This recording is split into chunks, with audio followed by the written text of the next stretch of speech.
Okay.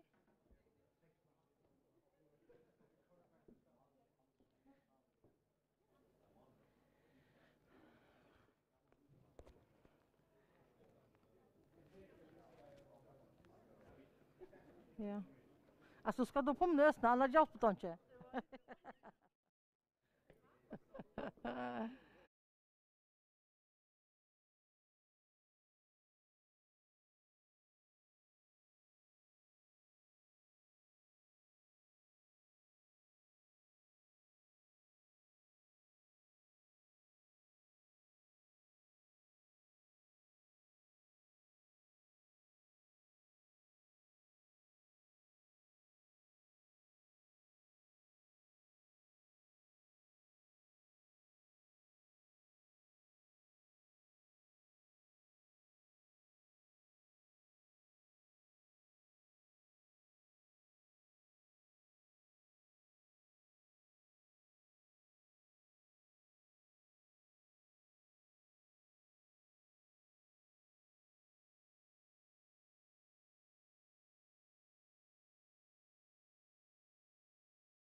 Ja. Ja, ja, dat kan je godt. Dat toeskiftet, det får ikke gå. Takk. Men folk blir ved å komme.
Flest er vi å få ser jeg plass nå, det siste er nærskast nå.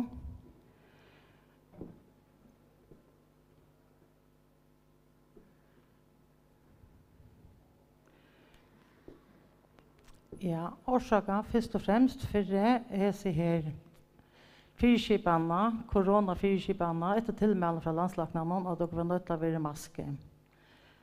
Jeg får ikke lov til at de som stander her ikke er maske, til leie og helst ikke sangkåre at det fyrirkom man har luttet løte. Så til leie er snitt tilmelding fra på veie. Jeg har alltid kastet meg ut, ja. God foreldre og nærmengar, hjertelig velkommen til dette foreldrekvöldet. Dette kvöld er atla tikon foreldren å få høve til å helse på Lesle, skolans, tjattene tøymer, tjattene flottsene, her badene tikra gonger, der faglærere som badene tikra hever, og ikke minst å få kunning fra nærmengar hennastene som er her av skolan. Felagskunningen her er i atrium, og cirka klokkan 20 færer opp i flokkstående, og her er guidene til at velge deg, men jeg skal komme inn og fortelle deg nærvære mot endan.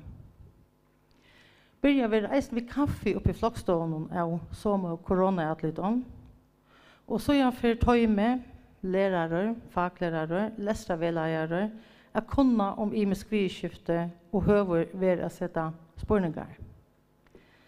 Som det suttje skrønne, så først Jan Faur, han skulle skifte, hun var her. Så ferdig Elsa Maria, utbygging av større for det kommersielle, og sier noe få innleiende år. 18 mye kommer Bjørn Krog, utbygging av leier for Nottervoisen, som har arbeidet av nomsferien her av skolen. Er greia stått og iverskipet fra nomsferiene. De får høve til å stille spørninger da de kom ut av flokksølene til tøymene, da de komme her til. Så gjør han takket nærmere til hennes river og greier fra tarre oppgaven og leiklot i hele skolen. Som jeg begynte vi innledningsvis, så har det jo langt mest at det er særlig korona-atlet tidsen for dette kvöldet.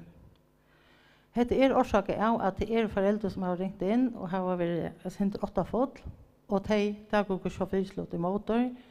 Vi tar med tilleggen som er nøyere. De måtte bo fra Lotøke, så dere kunne trykke at det er trygt å komme inn av skolen til disse løtene.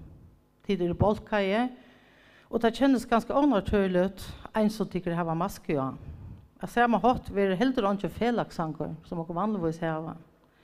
Hinvøyen så får de grøve at oppleve en av tonlagerbalken her i skolen, så får jeg framføre. Til det samme sett holdt AB og A-stige, som framfører, kanskje nok så symptomatisk, Sanchon Change of Winds, til Skorpion. Så får jeg bjøre deg velkommen opp framføre.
Ja, det är offer. Det är inte ny om det.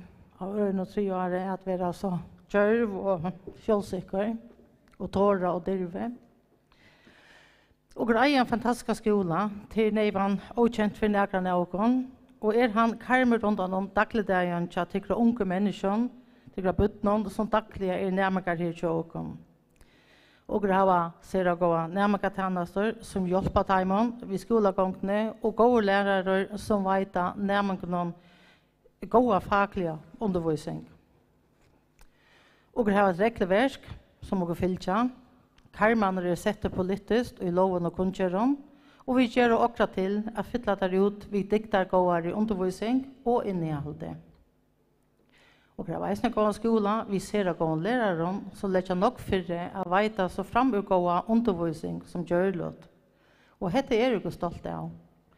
Og det er veisende jeg spilte noen glæselige skoler som gjør noen møvelager og karmer til nok spennende undervisning. Vel, badnasjuker igjen, det er alltid ikke endelig å komme på plass.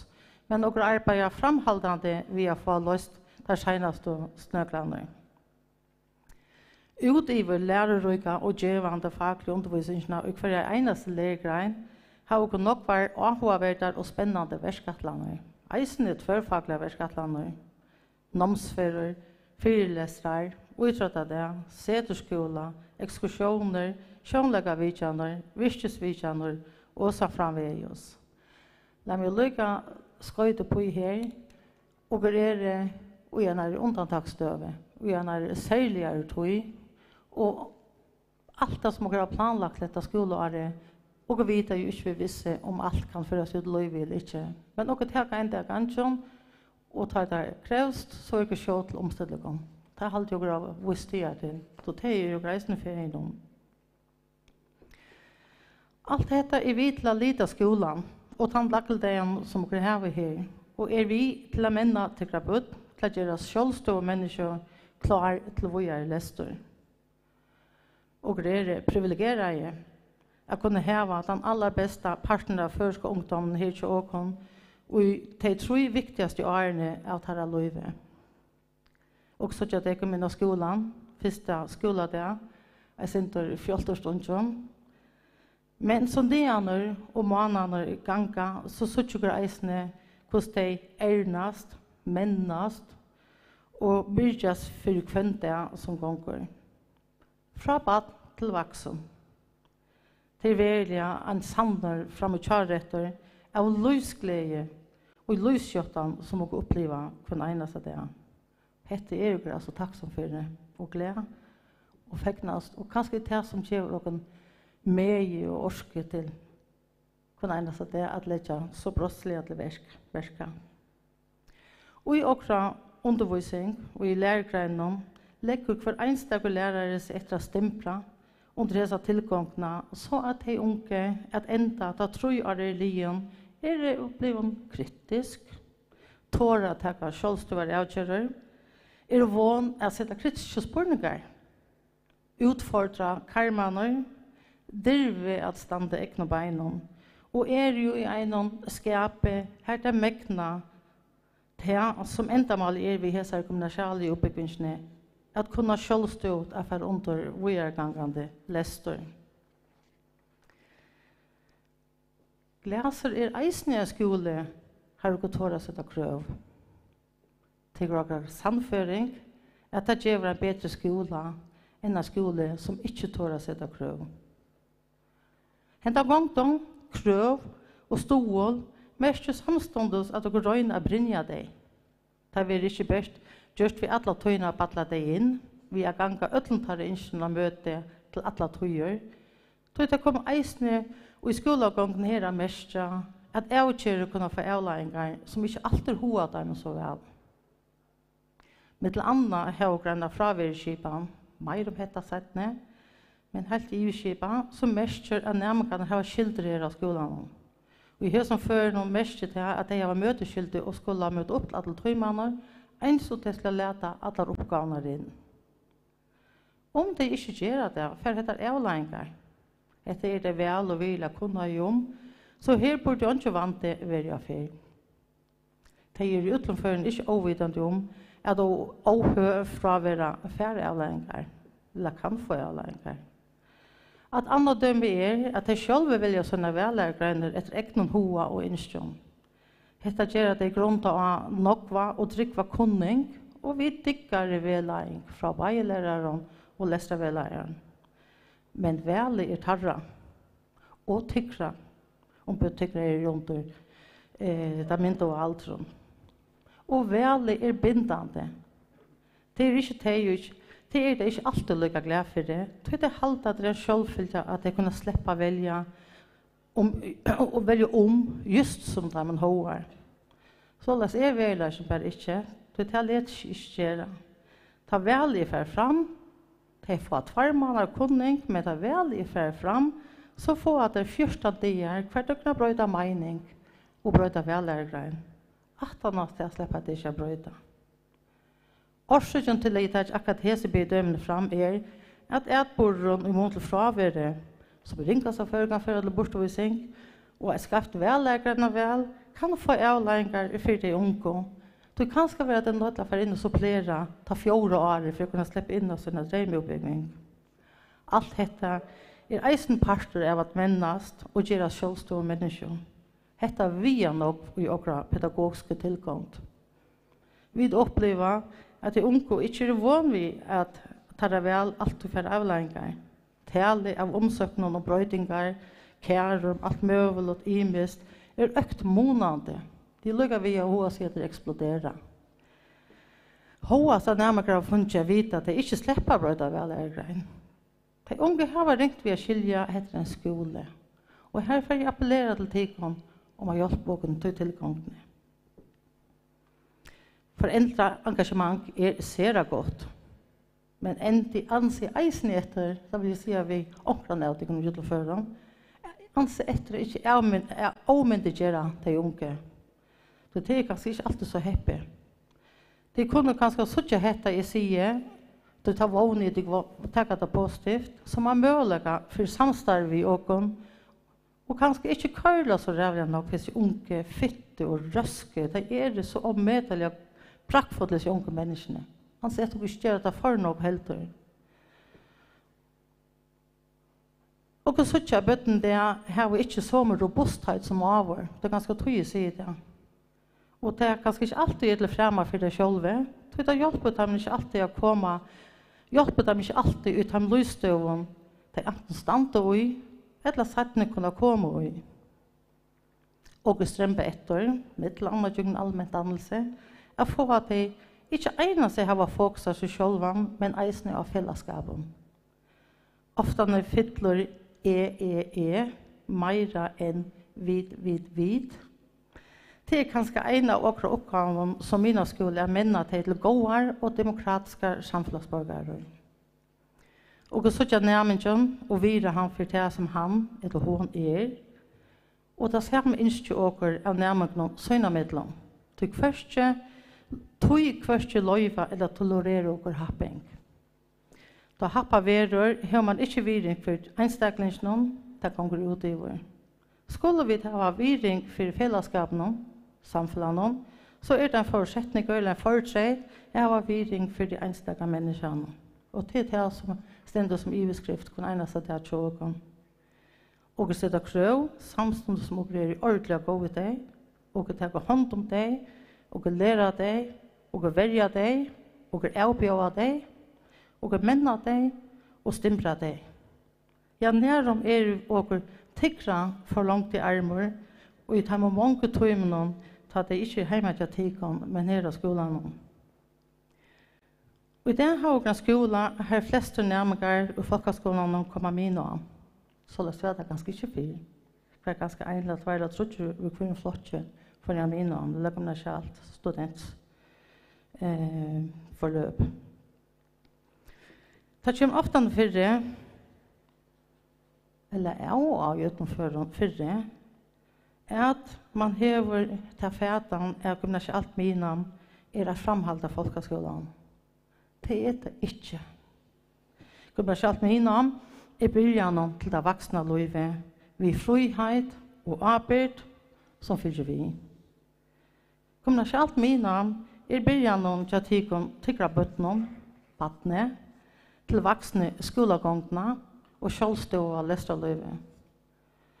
Og vi gjør akkurat til at tikra baden fer 3 gårder av glaset, her lunar være lagt under framtøyene, Og som baden tykkere, og i løten, gjør alt løyve for å minnes at det var. Så leis eier en gymnasial studentbygging å være. Takk for det.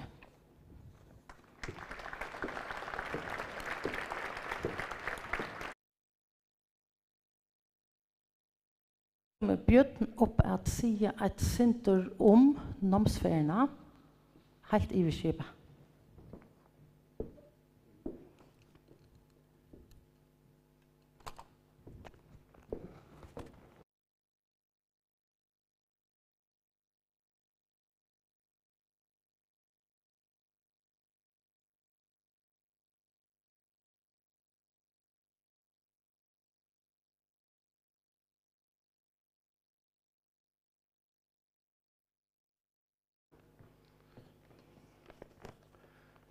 Høyres det her oppe på balkonene, at man fikk glasplatene, ja, det er godt.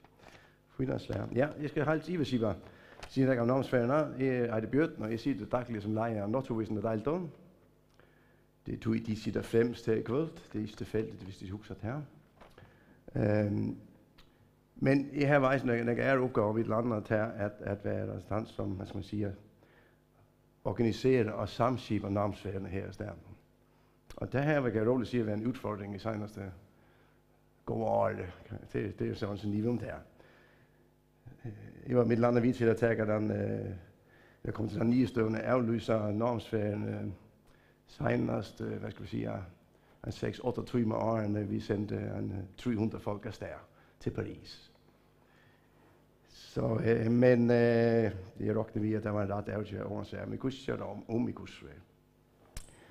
Men helt iversiber, så er stændigt det undervisningskundgjøren, at skolen, minimumsskolen skal bjøre minimum en mulighed til nærmere til at være normsfærd. Det er stændigt som et krav til skolen. Og der regner vi sjoverne lige op til. Og der stændigt eisende, at normsfærd er omlagt undervisning, det vil sige det er undervisning, som ikke kan fire sig ind og læse, men også er stærne indenlands eller udenlands. Så her er sjoverne som til alle andre undervisning mødeskilte. Så det er pure greit. Det er altså her, som jeg kan sige, en studietur af dansk. Man skal studere. Som de sikkert videre er, så blev Norge afløst, og den nuværende anden SRN blev udsat fra Hessevikene faktisk til i mars 21, og det er stadigvæk også sikkert om til vær og ta, det kan vi ikke sige om. Men de bød skulle annonsere i oktober 21, hvis det er til. Og vi gør det således, at vi vil gøre alt for at slippe annonsere, vågnende ved der udenlandet, og hvis ikke, så finder vi en ærløs, så vi vil gerne have, at annonsere gennemført oversager. Og ferieweekend er i week 41 i 2021. Mit her var fra skoleårsbilleren benærminget om at samle sig pæning sammen.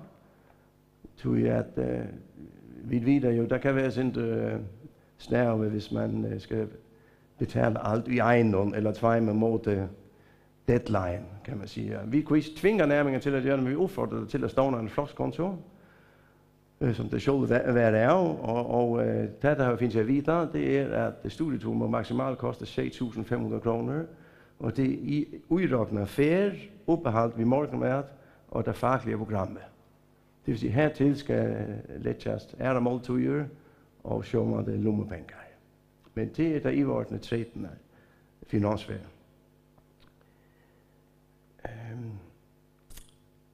Ja, og faktisk vil jeg sige sådan ikke meget om det her. Det er, at tøjmene kommer at greje Louise og mig fra Charles Freiston, hvis sidst der findes der videre hjemme, så her var der nærmere langt at finde sig Freiston for i min stjølsen, der skulle løgne her var flokskontoren, det er der vi melder til.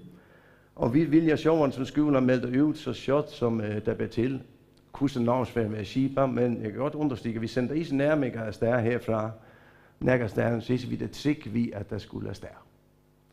Det er også en niveau der. Og det var også en tur, vi havde udsat bag 4 andre år eller 3 år i løten. Ja, tak for det.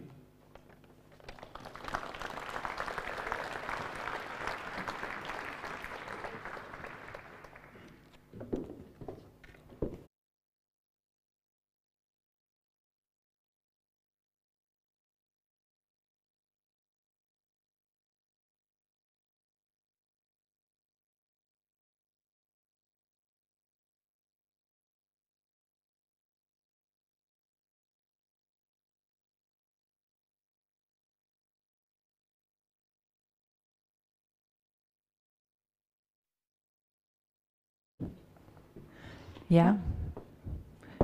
God kvöld. Vi er Ranva og Christianna. Vi er lærere og leseravløyere her av skolen. Christianna underviser i spanskon og religion. Og ikke? Nei, så tar det lærere. Ranva til meg Hermansdal. Ja. Skal røyne. Så Christianna og er lærere og leseravløyere her av skolen. Vi Christianna underviser i spanskon og religion og er underviser i tyskon og religion. Men i kvöld så får vi at grøya til kom fra om leseravløyene her av glaset. Ja, leseravløyene det en par av nærmgatjenestene og som du sier her så fevner nærmgatjenestene om leseravløying, lokopedi, bagasaun og salarfrøying. Og vi skipet i så leseravløyene at vi tjej leseravløyere og vi tar imiska flokkar som vi fylgja i jøgn alt utbevingar skøye tja nærmingnon. Så vi fylgja øyne flokkje de 3 årene de ganger her av skolen. Og det blir til å høyma synes okken at suttja hver leseravløyere hever hver flokkar. Her et ivelit inn i høyma syne og til det som de suttja her. Og utover det så blir det også til å suttja inn i høyma syne okken gussi at man kan komme i samband med okken. Her utover jeg ser teltepostadressene så det også mulig å suttja et telefonnummer som man kan ringe av. Og nærmengar og foreldre kontakter okken begge og okkara mailadresser, men også av telefon. Og nærmengar når de er i skola så kommer de ofte inn bare av leseravløyene til okkara å prate. Ja. Det er et ondtalt å prate med ødelen. De ikke kjenner det om at. Men ja, vi leseravløyere tar med vi 8 leseravløyere. Og hver flokker har sin leseravløyere, og den leseravløyeren fyller ikke flokken om til årene. Ja. Så det oppgavene som vi tar. Oppgavene til leseravløyene omfatter av stola og stumbra nærmengene årene av min name, og er 4 til framtida lister og anna som det er færre under. Og som det tender så er vedleggen til einstakka nærmengen, og til mittel anna personlig vidskifte, og vi tenkte skolegångene, men eisen er under sosiale vidskifte som ikke beinleis her vi skolegångene gjør, men som sånn de avvirska skola, det er ikke nærmengen. Og vi har jo takknaskylde og har sagt at de er alltid velkommen å prate vi okken hvis det er også. Vi kan hjelpe dem vi på en eller annen måte. Felagsvedleggen kan vi et eisen i flokken noen, og det innebærer nå er Jansen forstått men det innebærer felagsvedleggen innebærer kunning om vellærgrene velle i første og øron S. Og vi skal ære kunning i dette sambandet frem til løser og så. Og så har vi et prøvtøkkekunning, og vi tar av hver året et prøvtøkke 8 skei for dem som øyler bensje for å føre til prøvtøkke. Det pleier å være i april, mars, april, mai. Og til sånn for alle flokker. Og så har vi det som vi kaller vinnerløskunning for 3S og Ørn HF. Det tar til å slippe ut i praktikk en halvande til et kvart arbeidsplass som det er ikke. Og så sånn så kunne vi om vi er lester til årene med det er. Ja. Og så er det turen hva?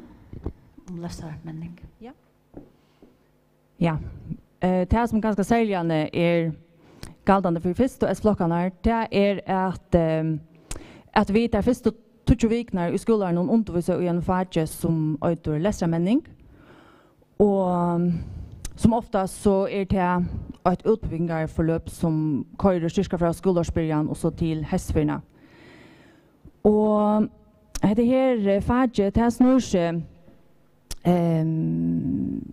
seg om at læra nämgarna att få goda läsarvänner och använda då till läsaren här och gläse, men ösne att ta det här vi som då har lärt och i läsarmänning här och gläse vidare till den läsaren som hällde fram att han har minnam skulle utbildningarna så till vidare läsare.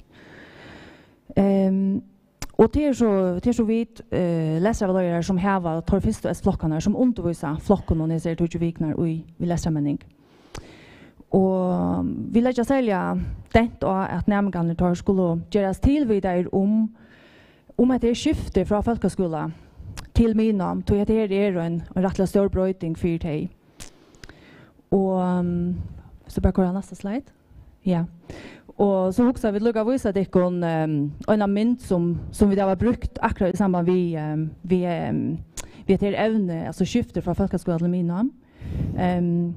Här har vi rönt samma vid namnet att sett år och vi står ju faktiskt i myndene sett år och godsja till eller på en tutning att det skiftet det hevor och förmånen och det då faktiskt ordla väl att sucha att det är edge till är det ner tredje folkskolan som det nu är och brotten som det är brotten ut från och kommer nu att det här omkvarv här av glaset som är kanske inte mer uttryckt och att hej är ronärchen och inte ordentligt kanske vita Gustav skulle fälta sig här så vi brukar se myndena lukka som till att sätta år och vad jag vill säga att gänga av min namn.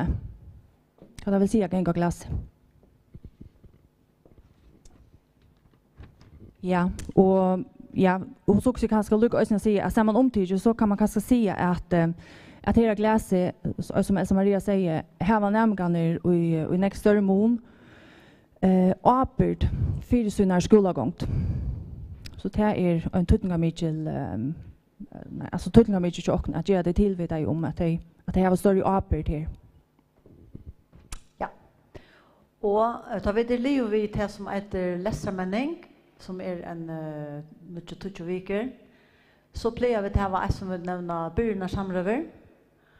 Och till vi kan enstaka nämning och här lägger vi det och truna att det trivas där och hvis det inte gör att vi kan ta hand om det så tulliga som tillber. Och att det inte gänga och trias vi näga som det inte som näga som gör den för sig. Och så kör vi ta oss av ett äsne och hälsar samrörande om vällärgrenar som kommer för sättene och ta hittas ett attor här och januari månad ta för att ta som vällärgrenar och så ta oss av kör till äsne om framtida läster och så vidare. Ikke til at det skulle vite i første gikk hva det skulle være, at det var stor, men allikevel, det godt at sitte år og ganske prata vidt om innesting som det kan gå også om. Tankar jo alltid avkjøpet som vidda.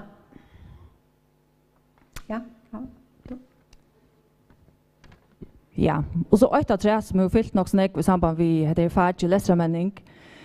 Kanske sälja att de första blockarna eller de första veckorna som vi har haft vet om det vi har sökt bokstol eller läsarstol. Det har vi också hjälpt nämligen vi. De flesta av dem har mäkna att sökt själva elektroniskt men det är ju också som har törva att få hjälp och som kommer till och in i läsarluncherna och jag har törva och hjälp till att söka. Så det hjälper vi dem också vi. Och visst det jag inte har funnit antibogastol eller stol hvis det är att som måste ändla sig till alltså de flesta kommer in och säger det men kanske inte öll hatta särla tar att komma in. Som Elsa Maria säger så är möteskylta här i skolan och nämligen här var 100% möteskylta kan man säga. Och det är en galtant för det skrivliga uppgifterna. Men sjön du ser särskilt vi just hvis det sjuka eller det annat så så är det ju inte välkommen att säga fra och vi kommer så finna det av omkring lösning. Det är möjligt att få sjukvårdsundervisning och särskilt om vidskiften och så vidare, ja. Hvis det är särskilt vidskifter, så det måste jag äntligen säga fra. Och om det där var flera spårningar om allt det här som vi tar oss om, så kommer vi läsa väl runt och ta flockar som vi har nu sätter man löt. Så ta konto gott. Det blir inte illa till att sitta och spyrja vi. Beläver för munnen eller vad man kallar det. Ja. Ja. Ja, så är det mars. Så är det mars då.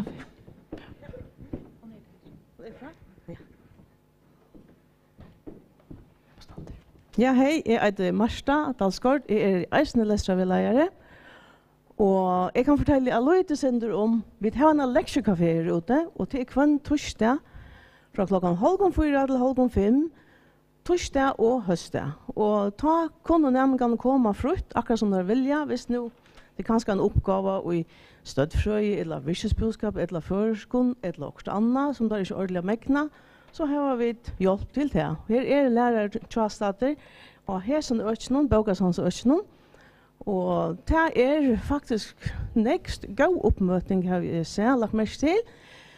De får en drekkamunn og et eller annet at vi, så er det sikkert øyla sveng, da er det skolen vi enda, og så, men det er likevel nek som færer til leksjekaféene, så det er ordentlig godt at man har det av skolen her. Ja, hva er dette? Ja, det stender altså, jeg bjør brei og kake, så det er ikke eit, ja. Ja.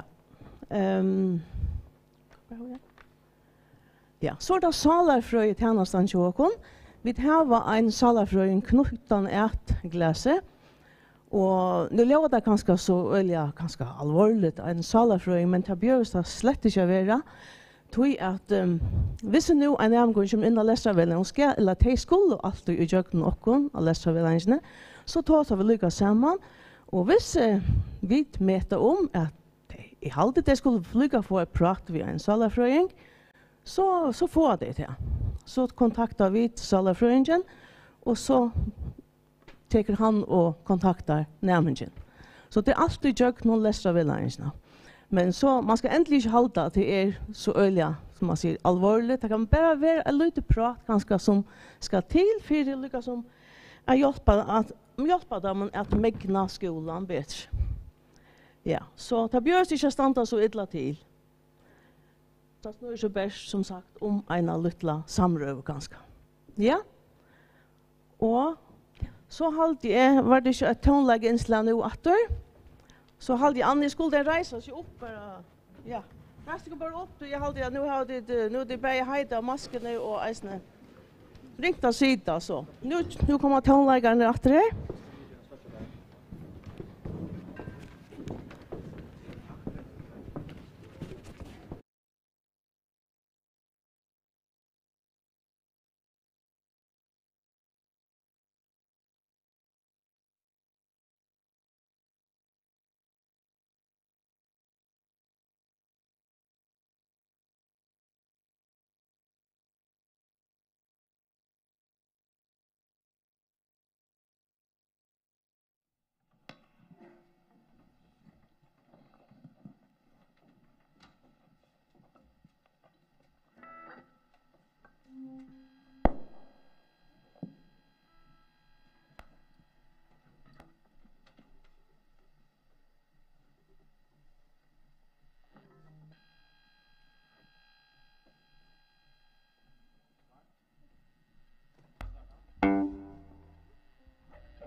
Lygat uiskøyde til lektiekaféerna. Bant nu det bara støttfrøye og førest som i lektiekaféene, men I tørver av øren så nemlig alltid velkomne igjen av leserveilederne. Så kunne vi, hvis jeg tørver om kunne øren fag, altså hjelp og annet fag, så kunne vi sette det i versk. Så videre dit, ja. Det var byen om å si bare til. Så nå det lokpedien. Yes, ja.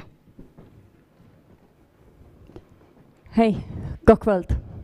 Jag heter Rakul Napoleonsdotter och heter Stadsfälla Maj-Britt Strand och vi mannar i det att logopediska töjme av klass. Och i Vishipa så det så att logopedi var ett rådgivning till närmingar som i större eller mindre mån har avbjörningar vid läsning eller skrivning eller bavon.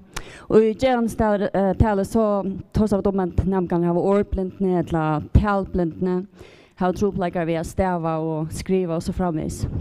Men nekvar att här nämligen som vid lejparna har väsne ADHD och uppmärksamhetsårek och så vidare.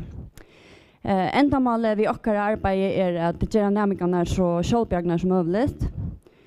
Vi vet att det har hjälpt som nejo och vi har gått hål, men vi strämper alla till efter att nämligen skulle klara mer och mer själv.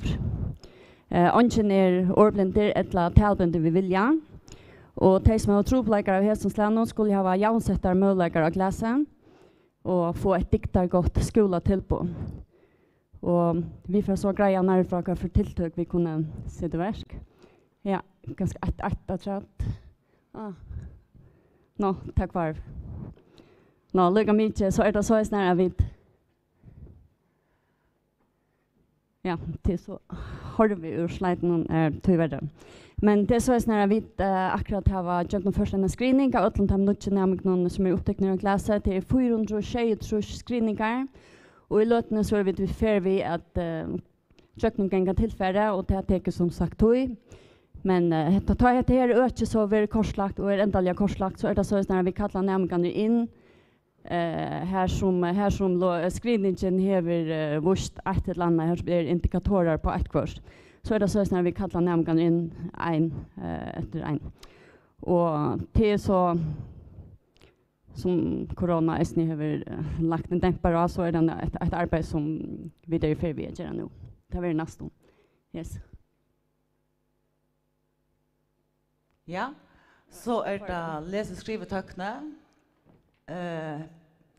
Vi har ofta den här runder att tar nämligen som har ett kurs nya sett vissjes före. Öl ofta inte känna till de anpå som kunde hjälpa dem i skolehöppe. Så det här näka som feberan var tog. Till så det 4 månader vi så känner sig ymska anpåna och tar gör dem bättre. Fortsätter att kunna fylla vi från skolabörjan på en väg. Nota till ett talgilt jobb och kassan. Om det danska mentalmannen. Det är så tar man nämligen som har varit förstärfest att gångt till en databas. Här är så erbjudande han att vi tar oss inte några först tillfälle till dina nota. Och här brukar vi så att vi har några kopikattlar som simpelthen sitter och kopierar och skannar och ser vilka texten. Så när det är förut som ett år det är lika som mamman i vrötlen hjälpanbån hvis man har det skrivet tropläggar. Inne hemma så inte läsa här är några förskar videovälingar gjort där. Så ofta är det att man sitter och lär namnganer så hur namngen trubbelt vi minnas när man hem hur så var det nu vi gör det akkurat heter hattar. Så inne hemma så inte läsa här kan man så söka videovälingar och det är ett att han unga som har törvat och och så är det några appar där är reell individuella men in i telefonen kan så kunna gå men in i digitalstyrelsen här är så är det största ivligt vi rävlar någon appen och här man nämligen bara röna sig fram och alla de här apparna till dem sätt ordblindna är testade av som sjuka brukar så har det allt kvalitetsappar som det är. Og i så fall at man hever et nyhetsøtt visjusføre, så har man altså rett til langt av tid til alle produkter. Og det er ikke noe som stender i prøven, at nærmere har haft langt av tid til produkter. Og her som før noen, her gjør vi det så løs at alle de produktene vil hildene i handskolen.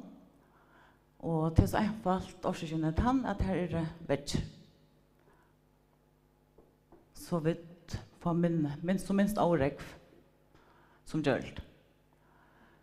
Ja. Så er det simpelthen undervisning og opplæring og i at skolen jo bruker seg anbøyen. Det er altså at nærmgrunnen eller pattene til tikkum kanskje hever, det er nok som jeg vil lære seg bant nå. Det er altså at det er ikke andre videre til undervisninger som er og pluss til man skal lese kunne settes inn i tøktene. Men vi er øyelig bevisst om det, så vi tar et øyelig sti for sti. Og vi med etter beina veien om vi bremser litt synder, eller vi hva synder mer oss videre.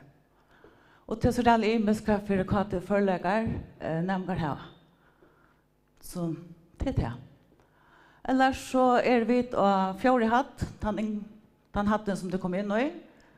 Det er alltid velkommen inn enten ringe eller maila eller støkkene gulv. Kan lykka nevne til at jeg vet bo fra atter om nærmere vi kaller inn atter og eventuelt vi er ugrannar for et årblønte. Og hvis nærmere under 18 år så får jeg tid som bo om det at til mens innkallingen.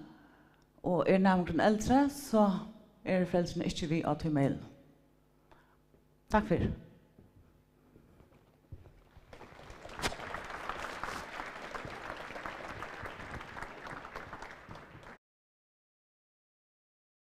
Bare fortelle dere at vi tar en bogasavn eisen i glaset, hvis det ikke vet det. Det er rundt dere som sitter 3 hatt, snøyer her. Og til størst ber jo i veve og her rettelig nekva bøker som har alt fra fagbokmentalia til fagra bokmenter. Det er skolebogasavn, så det er ikke allment allment til ødel, men alle nærmengar har sånn det er gang til bogasavnet. Og de får til hjelp, de har tørv av fra okken, vi er 3 som starves til som lærere, og så er vi parst i eisen av bogasavnen, og vi har oppe i de vanlige skoletøyene, det vil si cirka mye av dette fra første frukostter til siste frukostter, det vil si at de kommer å spy om hjelp hvis det er. Vi synes ikke så nekle fyrstegier inn i bogasavnen, nok tog at de skulle lære skolen å kjenne først, men så vi så kommer de inn. De bruker eisen i hølene til bølgearbeidet, til å sitte og hosavne seg i en frutgjørbok, eller til hens i eisene at de ligger og sover av soffenen, til alt leie, hvis det bare skal gå ned på soffene, så kunne det gått, ja. Her så er det en rikve av lunsjon som vi kunne nærmengene om, til det kommer her til. Hette lisenser som vi betaler ut av dom 4, så at de skulle få så god hjelp som vi behøver mulig, til de kommer i 2. og 3. og skulle skrive større oppgaver.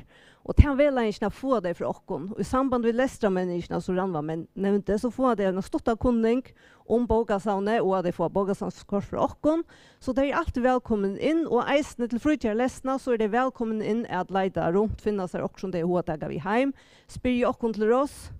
Og alt som vi har gjort, som vi kommer ut til eisene til, er at vi har et tiltak som vi får begynne på etter 18 høstferien. Her og vi vil heide nærmengar om å komme ommelde bøker som de har lyse selv. Og det er ikke faglig krøv til kvært, og de skulle si at de skulle bare komme ved en bok som de må dame vel, og så greier fra hvor de dame de bøkene vel. Og det har nærmengar tidlig vel mot, det er ikke den store forsamlingen, det er en 20-25 folk ganske også år til stier. Men det har vi nærmengar kunne spille lesegleden og midtlensøyn, det er øyelig stort litt, og det er en hent siden at de nærmere kom i en bok som vi ikke åtte av bogasavnen, som vi så har bøylagt hjem til der som har AHO i landet ut. Så til dem, ganske vanlig bogasavn. Så var det lykke, et som jeg glemte. Ja, takk for Anna meg. Jeg glemte å si at jeg og Rakel vil sitte oppe i hølen noen 420 kveld.